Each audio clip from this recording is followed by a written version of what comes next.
नमस्ते बच्चों।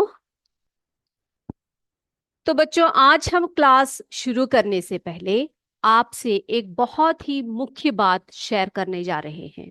तो सभी बच्चे ध्यान से बैठिए, ध्यान से सुनिए। एक बहुत इंपॉर्टेंट बात है। आपकी एक प्रतियोगी परीक्षा होने वाली है। आप सबको मैसेज मिल गया होगा। आपके स्कूल में एक प्रतियोगी परीक्षा होगी। ठीक है। किस दिन होगी? 9 नवंबर को। ठीक है, 9 आने वाले जो नवंबर है, 9 ऑफ नवंबर है, उस दिन आपकी प्रतियोगी परीक्षा होगी। समय कब होगा? 9:30 से 10:30 बजे सुबह के। ठीक है। और कौन कौन से विषय होंगे उसमें? गणित होगा, विज्ञान और अंग्रेजी। ये तीनों विषयों पर आपका एक पेपर होगा।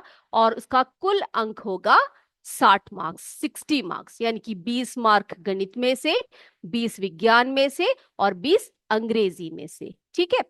अब आपको कैसा पेपर आएगा, कैसा क्वेश्चन पेपर आएगा और आपने उसके आंसर्स कैसे लिखने हैं, ये सभी विषय जानने के लिए अभी मैं आपसे क्या करती हूँ, एक वीडियो जो है उसको शेयर करूंगी। ठीक है।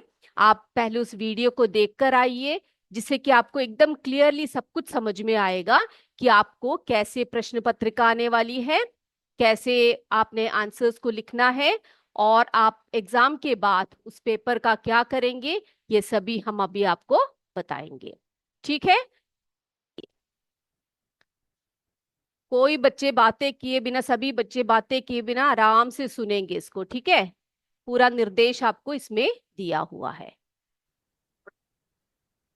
Very good morning all. तो आपको जो आपके यहाँ पे जो कॉम्पिटिटिव एग्जाम होने वाले हैं, तो उसके बारे में आपको हमको इंस्ट्रक्शन देना था। All right. तो ये जो प्रतियोगी परीक्षा होने वाली है उसका जो आपको इंस्ट्रक्शन देना है, अनुदेश जो देना है आपको। तो पहला क्या देखने वाले हैं, देखिए ये कब होने वाला है। 9 नवंबर, यानी कि 9 नवंबर आपको ये साल 2024 में कौन सा समय है? 9:30 to 10:30। ओके। 9:30, 9:30 से 10:30 बजे आयोजित किया जाएगा। All right. So first point, time बता दिया है और दिन भी बता दिया है।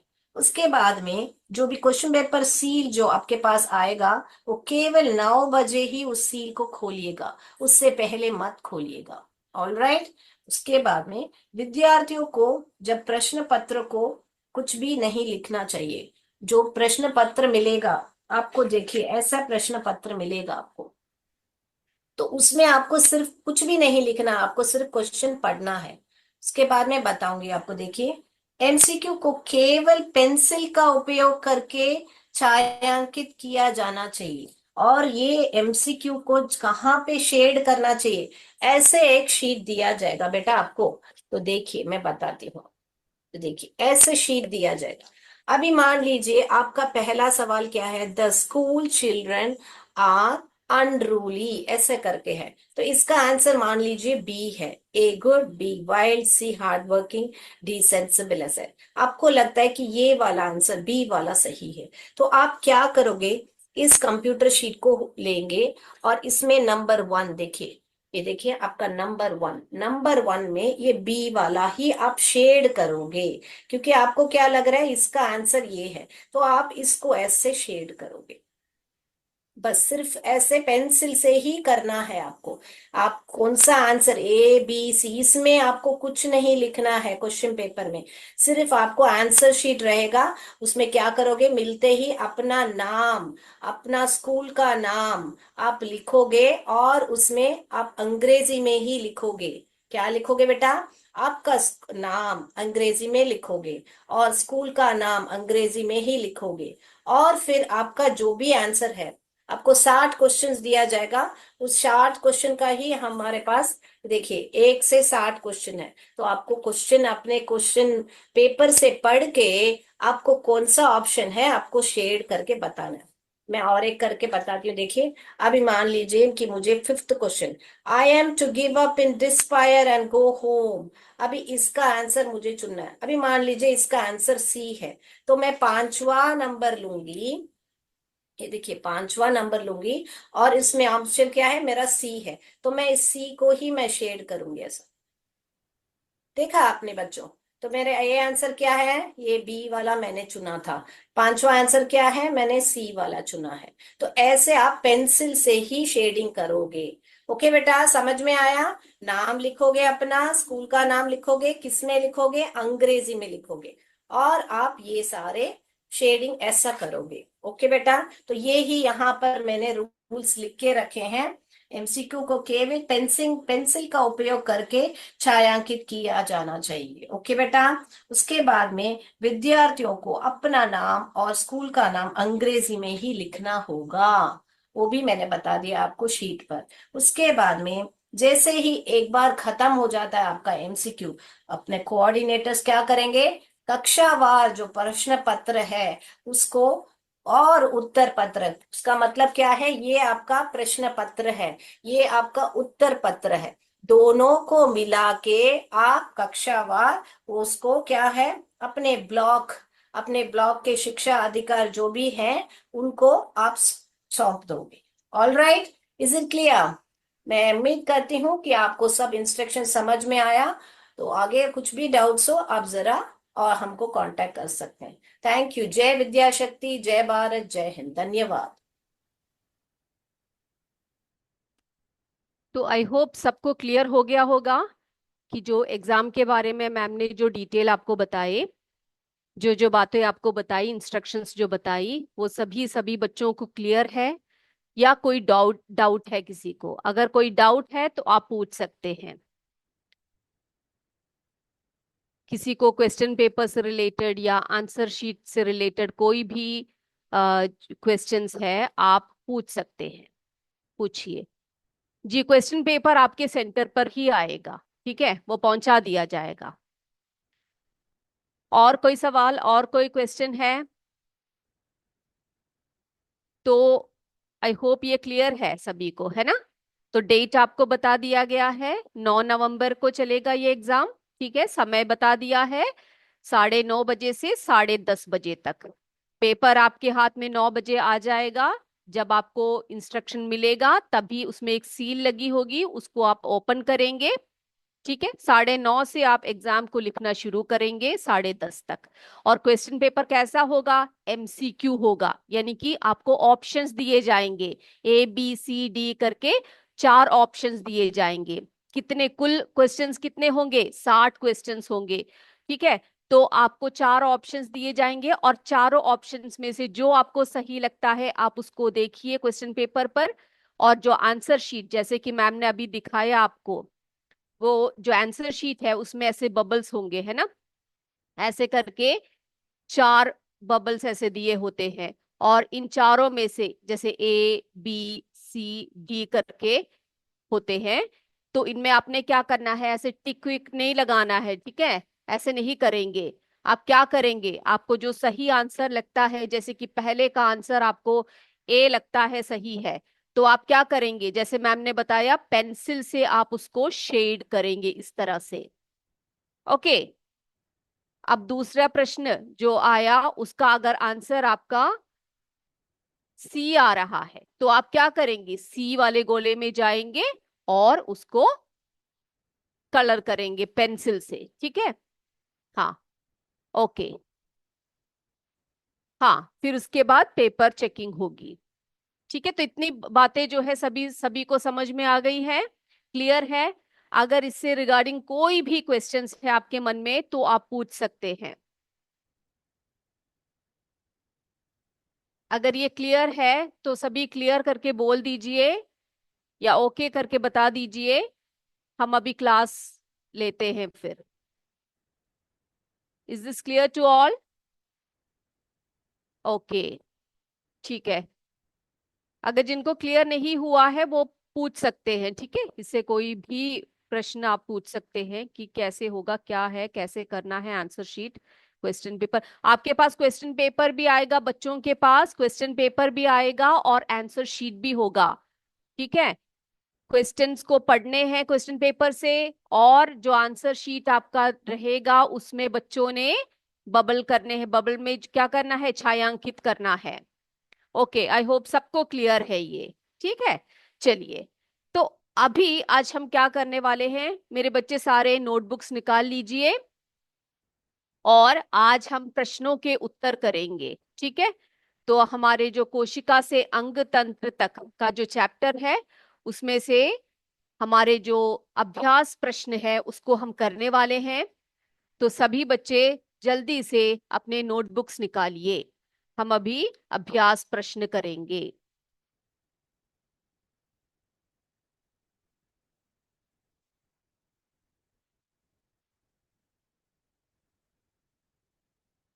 ओके, चलिए।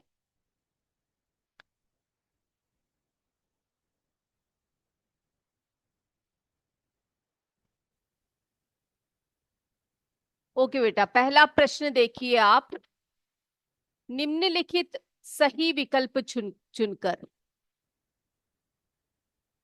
हाँ, एग्जाम के बाद जो है आपका जो पेपर है ना, वो आपने कोऑर्डिनेटर्स को देना होगा। ठीक है, जो बच्चे जब कंप्लीट करेंगे, जो वहां पर एग्जाम चला रहे होंगे, क्वेश्चन पेपर और जो आंसर शीट है वो दोनों ही कोऑर्डिनेटर के हाथ में दे देंगे। ठीक है, ओके। निम्नलिखित सही विकल्प चुनकर अपनी अभ्यास पुस्तिका में लिखिए। ओके, तो ऐसा एक प्रश्न आपके पुस्तक में होगा, आपकी जो टेक्स्ट बुक में है। वो क्या प्रश्न है? पहला प्रश्न, एक कोशिक जीव का उदाहरण है। एक कोशिक जीव का उदाहरण है। सभी बच्चे नोटबुक्स में लिख लीजिए। ठीक है, ओके। मनुष्य, हाथी, अमीबा, बरगद। तो एक कोशिक जीव का उदाहरण इनमें से कौन सा है?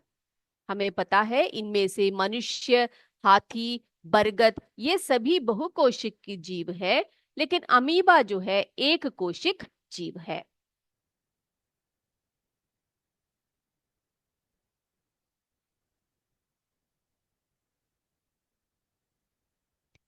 भरतरा कला से बच्चों ने भेजा है। बहुत बढ़िया बनाए बेटा, वेरी गुड। आपने जो रेहान खान ने बनाया है ये, गुड, वेरी गुड, बहुत अच्छे से किया है। ठीक है, हाँ, अंतःस्रावी ग्रंथियों को बनाया है बच्चे ने, गुड। चलिए, अगला प्रश्न देखें। अगला क्या है?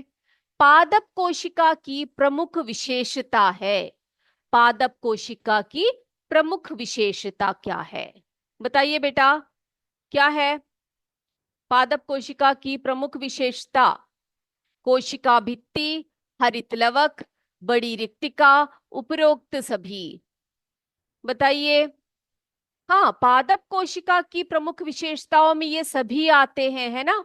कोशिका भित्ति होती है पादप कोशिका में, हरित लवक पाया जाता है, बड़ी रिक्तिका पाई जाती है। तो हम क्या लिखेंगे? उपरोक्त सभी। ठीक है, तो इसके सामने हम लोग क्या करेंगे? टिक लगा देंगे, उपरोक्त सभी।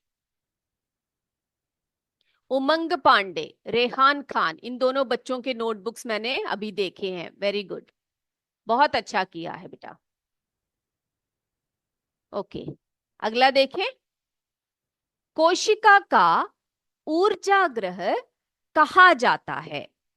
कोशिका का ऊर्जा ग्रह कहा जाता है। हरित लवक को, माइटोकॉन्ड्रिया को, रिक्तिका को, या राइबोसोम को? बताइए बेटा, हम पढ़ा चुके हैं आपको, है ना। किसको कहा जाता है ऊर्जा ग्रह? किसको कहा जाता है? माइटोकॉन्ड्रिया को। सिमरन और नभ्या है बेटा, ओके, वेरी गुड, बहुत बढ़िया। ठीक है, तो कोशिका का ऊर्जा ग्रह किसको कहा जाता है बेटा?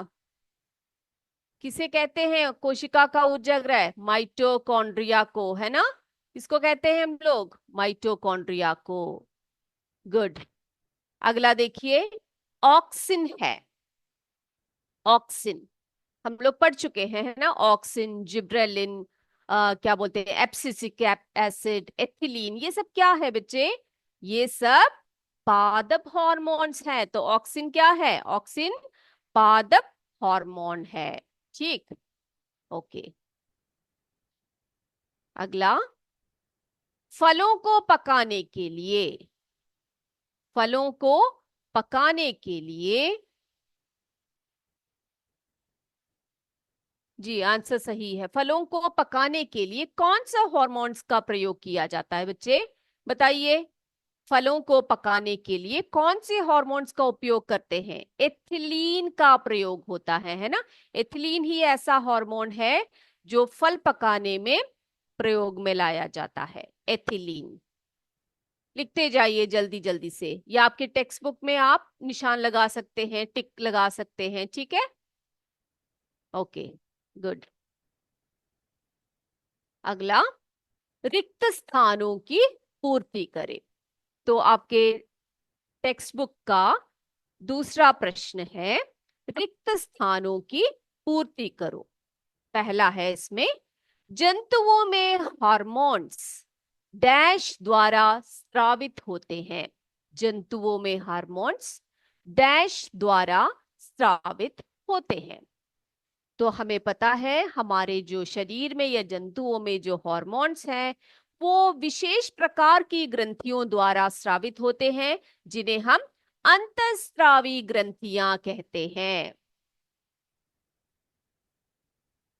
ओके, किसी ने पूछा है अंतःस्रावी ग्रंथियों का अंग्रेजी नाम क्या है मैम?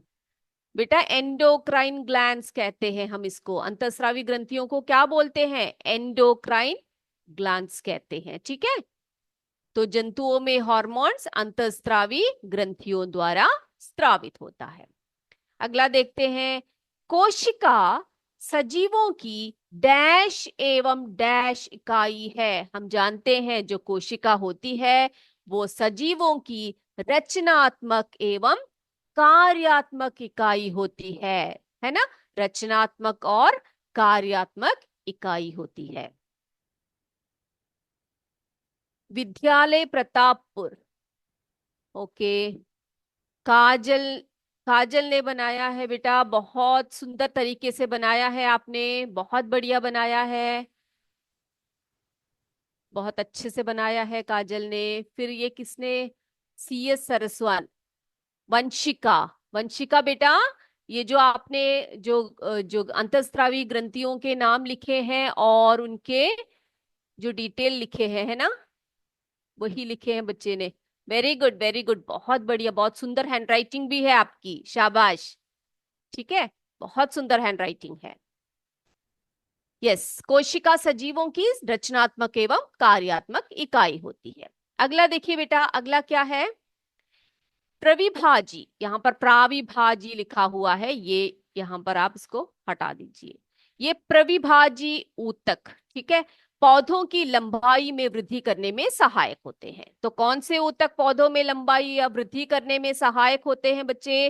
प्रविभाजी ऊतक, ठीक है, जिसे हम अंग्रेजी में मेरिस्टेमैटिक सेल्स बोलते हैं या मेरिस्टेमैटिक टिश्यू बोलते हैं। काजल और उजाला ने बनाया है, बहुत बढ़िया, ठीक है। काजल और उजाला बेटा बहुत अच्छा, वंशिका, काजल, उजाला, और बच्चों ने बहुत अच्छे अच्छे तरीके से, किशन कुमार, और क्या किसने बनाया है? सिमरान, नब्या, उमंग पांडे, रेहान खान, बहुत अच्छे बच्चे। ओके, अगला देखिए बेटा, शरीर के बाह्य सुरक्षात्मक आवरण बनाने में डैश ऊतक सहायता करते हैं।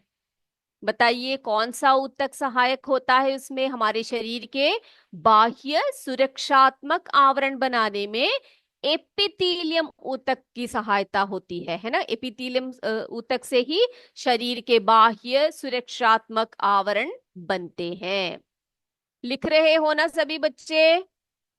अपने टेक्स्ट बुक में आप देख सकते हो, लिख सकते हो, जो फिल इन द ब्लैंक्स है वहां पर आप इसको भरिए।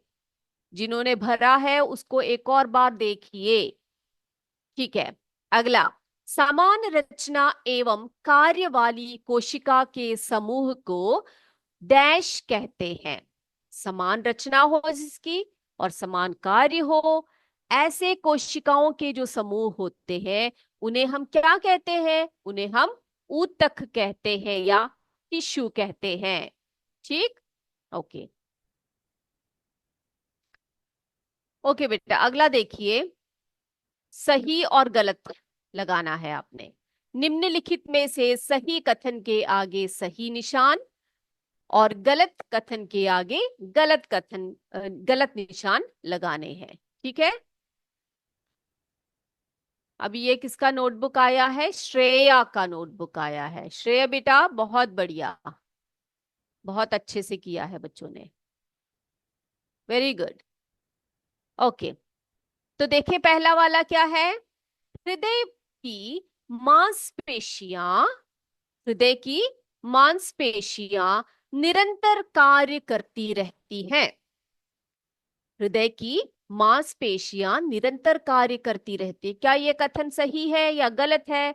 बिल्कुल सही है ना? क्योंकि हृदय जो है उसका कार्य अगर रुक गया तो हमारा जीवन भी वहीं पर रुक जाएगा। तो हृदय की मांसपेशियां निरंतर कार्य करने वाली हैं। अगला देखिए बच्चे, फ्लोएम ऊतक जंतुओं में पाया जाता है। क्या ये सही है? नहीं है, क्योंकि फ्लोएम जो है वो पादपों में पाया जाता है, ना कि जंतुओं में। तो वो कथन बिल्कुल गलत है। अगला देखिए,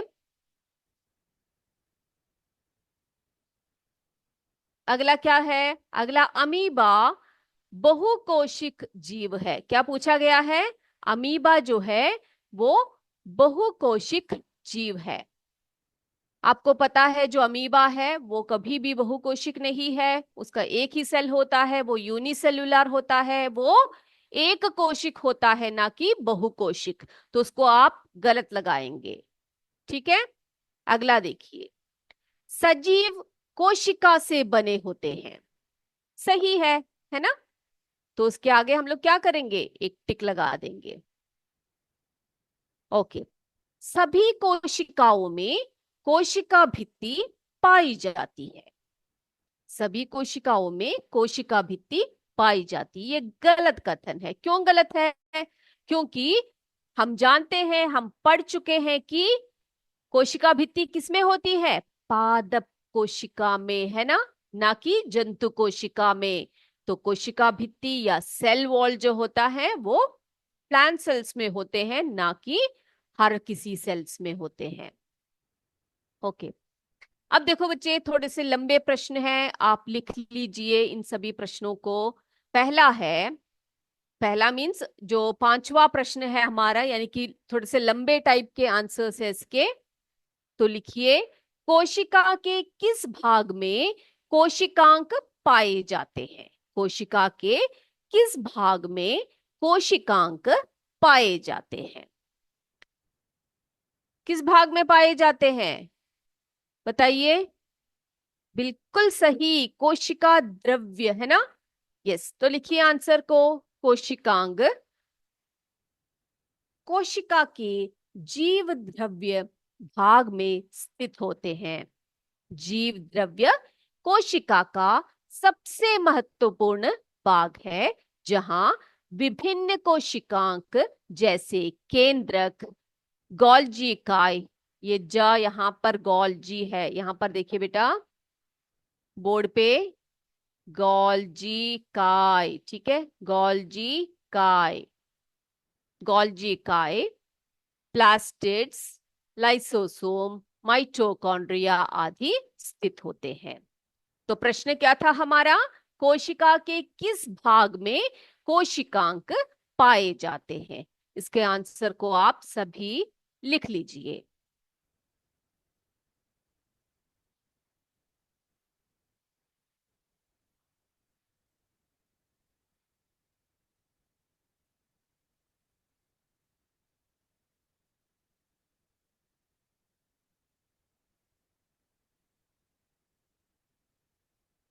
ये किस बच्चे का चित्र बनाया हुआ है? रूपाली। रूपाली बेटा, जो आपने सेल का स्ट्रक्चर जो बनाया है बहुत अच्छा बनाया है, बहुत साफ सुथरा है, एकदम साफ सुथरे तरीके से आपने इसको लेबल भी किया है, वेरी गुड। तो कोशिकांक कोशिका के जीव द्रव्य भाग में स्थित होते हैं। जीव द्रव्य कोशिका का सबसे महत्वपूर्ण भाग है, जहां विभिन्न कोशिकांक जैसे केंद्रक, गोल्जी इकाई, प्लास्टिड्स, लाइसोसोम, माइटोकॉन्ड्रिया आदि स्थित होते हैं। अगला प्रश्न देखते हैं। प्रतिबाजी ऊतक के दो विशेषताएं बताइए, ये कहाँ पाए जाते हैं? क्या है प्रश्न हमारा? प्रतिबाजी ऊतक, इनकी दो विशेषताएं बतानी है आपने और ये भी बताना है कि ये कहाँ पाए जाते हैं। तो लिखिए इसके आंसर को। प्रतिबाजी ऊतक की दो प्रमुख विशेषताएं निम्नलिखित है। क्या क्या है? एक तो इनकी कोशिकाएं लगभग समान आकार और आकृति की होती है। दूसरा, ये ऊतक नई कोशिकाओं के निर्माण के लिए उत्तरदायी होते हैं। ठीक है, लिखिए। प्रतिभाजी ऊतक के दो विशेषताएं पूछे हैं हमसे, तो आपने दो विशेषताएं इस प्रकार से लिखनी है। पहला, दूसरा देखिए, पहला क्या है? इनकी कोशिकाएं लगभग समान आकार और आकृति की होती है। दूसरा, ये ऊतक नई कोशिकाओं के निर्माण के लिए जो है उत्तरदायी होते हैं, यानी कि इनसे नए नए कोशिकाएं बनते हैं।